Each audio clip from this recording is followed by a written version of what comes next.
সালামু আলাইকুম।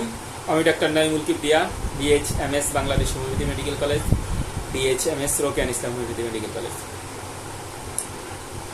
আমরা গত ভিডিওতে আমরা বলছিলাম ভালো ডাক্তারের কথা। এর আগেও কয়েকটা ভিডিওতে আমাদেরকে অনেকে প্রশ্ন করতেছিল ভালো ডাক্তার কিভাবে চিনবে। আসলে এই ব্যাপারটা একটু একটু সমস্যাজনক প্রশ্ন। ভালো ডাক্তার কিভাবে চিনবে? সবাই সবকিছু চিনি, শুধু আমরা যদি ভালো ডাক্তার না চিনি তাহলে কি হয়? প্রথম ব্যাপার, তবুও আমরা কিছু সহযোগিতা করতেছি, সেটা হচ্ছে প্রথমত আপনি দেখবেন উনি ডাক্তারি বিষয়ে কি পড়াশোনা করছে। উনি এইটা সেটা অনেক কিছু পড়ছে, MA LLB এটা সেটা বিভিন্ন কিছু করছে। ডাক্তারি নিয়ে উনি কি করছে? আমাদের হোমিওপ্যাথিতে যে ব্যাপারটা হয়, ওনার অনেক ডিগ্রি আছে কিন্তু উনি ডাক্তারি কোনো ডিগ্রি নাই, তো ওনার কাছে আপনি কি ডাক্তারি পাবেন? এটা প্রথম কথা। দ্বিতীয় কথা হচ্ছে ডাক্তারি আমাদের হোমিওপ্যাথিতে দুইটা মেজর ডিগ্রি আছে, একটা হচ্ছে DHMS, একটা BHMS। DHMS 4 বছরের কোর্স, BHMS 6 বছরের কোর্স। DHMS ডিপ্লোমা, BHMS এটা MBBS সমমান। আলহামদুলিল্লাহ আমি দুটাই করছি, ডিপ্লোমাও করা হয়েছে, BHMSও করা হয়েছে আলহামদুলিল্লাহ। তো এই দুটা ডিগ্রি, কেউ আছে হয়তো ডিপ্লোমা করছে, কেউ ব্যাচেলার করছে। অনেক সময় ডিপ্লোমা ডাক্তার অনেক ভালো হয়, কিন্তু শিক্ষাগত হিসাবে ব্যাচেলার অর্থাৎ BHMS যারা, এরা ভালো, এটাকে মানতে হবে। অর্থাৎ শিক্ষাগতভাবে ওরা 6 বছর করছে এবং এদের পড়ালেখার মান যথেষ্ট ভালো ডিপ্লোমার চেয়ে। কিন্তু ডিপ্লোমার মধ্যে যদি কেউ অধ্যবসায়ী ভালো হয়, তখন হইতে পারে সে ভালো ডাক্তার হইতে পারে। ডিপ্লোমাতে ভালো ডাক্তার হবে না বিষয়টা এমন না, কিন্তু ডিপ্লোমার চেয়ে পড়াশোনায় BHMS একটু আগানো। এরপরে ডিপ্লোমাতে অনেক রকম ছাড় আছে, কিন্তু BHMS এটা ছাড় নাই। ডিপ্লোমা যদি কেউ ভালো করে পড়াশোনা করে, সে BHMS ডাক্তার বা এদের চেয়ে অনেক সময় ভালো করে, আমরা দেখি বাস্তবতা এটা। কিন্তু এরপরে এই ডিগ্রির প্রথমত ডিগ্রি অর্জন করতে হবে, একজন ডাক্তারকে ডিগ্রি অর্জন করতে হবে ভালো ডাক্তার, নতুবা ভালো ডাক্তার কেমন হবে। এরপরের ব্যাপার হচ্ছে একজন ভালো ডাক্তার সবসময় নিয়ম নীতি মেনে চলবে। নিয়ম নীতি মেনে চলার প্রথম ব্যাপার হচ্ছে সে রুগীকে ঠিকমতো সময় দিয়ে রুগীর কথা শুনবে, রুগীর রোগগুলা শুনবে, সব শুনে এগুলা লিপিবদ্ধ করে তারপর আপনাকে একটা ওষুধ দিবে বা 2 বোতল ওষুধ দিবে। একজন ভালো ডাক্তার কখনো আপনাকে অনেকগুলো ওষুধ দিবে না। একজন ভালো ডাক্তার আপনাকে অনেকগুলা কয়েকটা সিরাপ, কয়েকটা মাদার টিংচার দিবে না। একজন ভালো ডাক্তার আপনাকে একটা পাওয়ারফুল ওষুধ দিবে। আমরা যেটাকে পটেন্টাইজ মেডিসিন বলি, পটেন্টাইজ ওষুধ দিবে।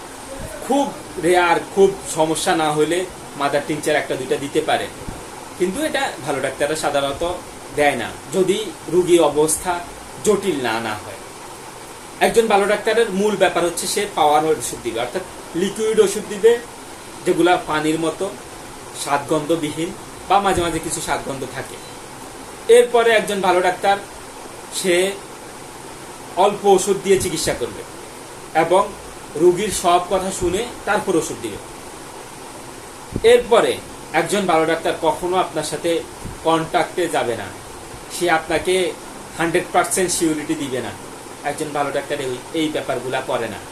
এই ব্যাপারগুলা এছাড়াও আপনারা যখন একজন ভালো জ্ঞানীর সাথে কথা বললে আপনারা বুঝবেন যে আসলে উনি কতটুকু বুঝে, কতটুকু ওনার মধ্যে জ্ঞান আছে। এই ব্যাপারগুলা একদম ব্যক্তিগত।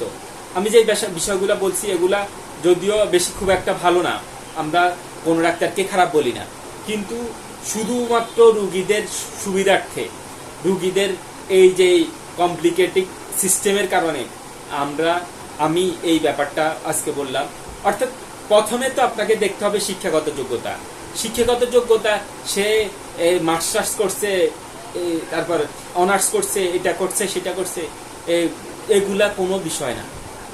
সে হোমিওর জন্য কি করছে এটা বিষয়, এটাকে প্রথম দেখতে হবে। অনেকে এরকম অনেক কিছু লিখে ফেলে, এটা করছে সেটা করছে, এটাতে PhD করছে, ওটাতে এটা করছে, ওটাতে ডক্টরেট করছে, কোনো কিছু আসবে না সে হোমিওপ্যাথি বা ডাক্তারি নিয়ে কি করছে, অর্থাৎ DHMS করছে কিনা অথবা BHMS করছে কিনা। বাংলাদেশে এই দুটাই কোর্স আছে হোমিওর জন্য। এই দুটার পরে যদি সে এক্সট্রা কিছু করে, কোনো যেমন আমি গর্ভবতী মায়ের পরিচর্যা নিয়ে একটা কোর্স করছি, এই গর্ভবতী মায়ের পরিচর্যায় কোনো দাম নাই যদি আমি ডিপ্লোমা অথবা ব্যাচেলার ডিগ্রি BHMS না করি। অর্থাৎ ডিপ্লোমা এবং BHMS এটা থাকতে হবে মাস্ট বি। দ্বিতীয় ব্যাপার হচ্ছে তার নিয়ম নীতি, সে রোগীর কথা ঠিক মতো শুনে কিনা, বুঝে কিনা, বুঝার চেষ্টা করে কিনা। তৃতীয় ব্যাপার হচ্ছে অল্প ওষুধে চিকিৎসা করে কিনা। অনেকগুলো ওষুধ দিয়ে দেওয়া এটা একজন ভালো ডাক্তারের লক্ষণ না। একজন ভালো ডাক্তার অল্প ওষুধে, অল্প সিস্টেমে চিকিৎসা করবে। প্রয়োজনে সে আপনার থেকে ভিজিট নিবে। অনেকে বলে কেন এত টাকা কেন নেয়? সে যখন কষ্ট করছে, সে যখন পড়াশোনা করছে, সে খরচ করছে, সে টাকা নিবে। এটা স্বাভাবিক বিষয়, এটাকে আপনাকে মেনে নিতে হবে। আপনি যদি ভালো ডাক্তার চান তো একটু কষ্ট করতে হবে। আপনি যদি মনে করেন না আমি ফার্মেসি থেকে ওষুধ নিয়ে নেব, আপনি এটার জন্য আপনার কোনো কষ্ট লাগবে না। আপনি ওষুধের দাম দিয়ে ফার্মেসি থেকে, হোলসেলার থেকে ওষুধ নিতে পারবেন। এরপরে আমরা বলবো যে বিষয়গুলো নিয়ে মানুষ দ্বিধাদ্বন্দ্বগ্রস্ত হয়। যেমন অনেক বড় চেম্বার দেখলে মানুষ মনে করে মনে হয় অনেক বড় ডাক্তার। বড় চেম্বার মানে বড় ডাক্তার না। বড় চেম্বার মানে সে একজন হোলসেলার হইতে পারে। সে একটা সব মেডিসিনগুলা তার চেম্বারের দোকানে রাখে, মানুষের কাছে হোলসেলে বিক্রি করতে পারে, বা ডাক্তার কাছে হোলসেলে বিক্রি করতে পারে। এর মানে সে বড় ডাক্তার না। বড় ডাক্তার হওয়া ভিন্ন জিনিস, যেটা আমরা আগে তার বৈশিষ্ট্য বলছি। এরপরে ব্যাপার হচ্ছে অনেকে দেখে অনেক রুগীর ভিড় মানে মনে হয় বড় ডাক্তার। এখন অনেক রুগীর ভিড়, আমরা অনেক সময় দেখছি হোলসেল একটা হোমিও ফার্মেসি, এখানে মানুষ ডাক্তাররা যায়, সবাই যায়, ওষুধ নেয়। মনে করি অনেক ডাক্তার, অনেক রুগী আসতেছে, এরা সবাই যে রুগী এটাও তো ব্যাপার না, শিওর না। এরপরে রুগী বেশি হওয়া, এটা প্রত্যেকটা মানুষের ভাগ্যের উপরে নির্ভর করে, রুগী কম হওয়া বেশি হওয়া। কিন্তু ভালো ডাক্তার হওয়া এটা তার অধ্যাবসায়ের উপরে নির্ভর করে। অধ্যাবসায়ের উপরে ভালো ডাক্তারই নির্ভর করে, কিন্তু ভালো ডাক্তারের উপর রুগী বেশি নির্ভর করে না, খুব কম করে। আমাদের দেখা, আমাদের টিচার, কয়েকজন টিচারের ব্যাপার আছে, আমরা দেখছি টিচার হিসেবে যথেষ্ট ভালো, ডাক্তার হিসেবে যথেষ্ট ভালো, কিন্তু খুব একটা রুগীর ভিড় নাই, রুগীর মানে কারণ সিরিয়াল নাই, কিন্তু আমরা জানি উনি ভালো ডাক্তার। এরকম হয়। ভালো ডাক্তার হইলে যে রুগীর ভিড় হবে এমনটা খুব বেশি বিষয় না। ভালো ডাক্তার মানে হচ্ছে ভালো ডাক্তার, সে ভালো রকম পড়াশোনা করছে, সে নিয়ম নীতিতে আছে এবং ভালো ওষুধ দিচ্ছে। এটা হচ্ছে ভালো ডাক্তারের পরিচয়। কখনো চেম্বার, বড় চেম্বার, অনেক ওষুধ, তারপর মনে করেন অনেক রুগীর ভিড়, এগুলা ভালো ডাক্তারের পরিচয় না।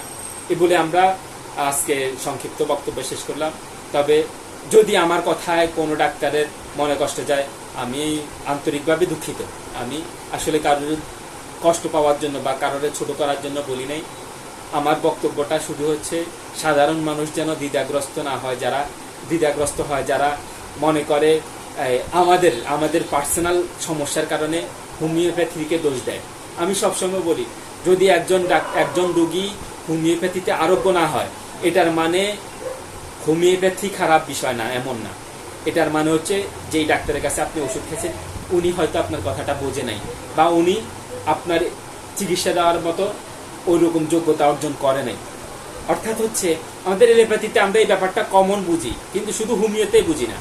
এলোপ্যাথিতে আমরা যখন এক ডাক্তারের কাছে ভালো না হয়, আমরা আরেক ডাক্তারের কাছে যাই, এর কাছে না হলে আরেক ডাক্তারের কাছে। কিন্তু হোমিওতে হয় কি, একজনের কাছে খাইছে, অনেকদিন খাইছে, লাভ হয় নাই, দৌড় আর হবে না, হোমিও ভালো না, হোমিও আস্তে কাজ করে। এই ব্যাপারগুলা থেকে বাইর হওয়ার জন্য আমাদের আজকের এই ভিডিওটা, যেন আমরা মনে করি যে আমি যার কাছে ওষুধ খেয়েছি হয়তো উনি আমার ওষুধটা সিলেকশন করতে পারে নাই। হোমিওপ্যাথি এটা কখনো ভুল না, এটা একদম কার্যকরী এবং এটা আরোগ্যকরী একটা সিস্টেম। এটাকে আপনাকে আরোগ্য করবেই, শুধু আপনাকে ডাক্তার চুজ করতে হবে। এই বলে আমরা আজকের মতো এখানে শেষ করছি। আসসালামু আলাইকুম রহমতুল্লাহ।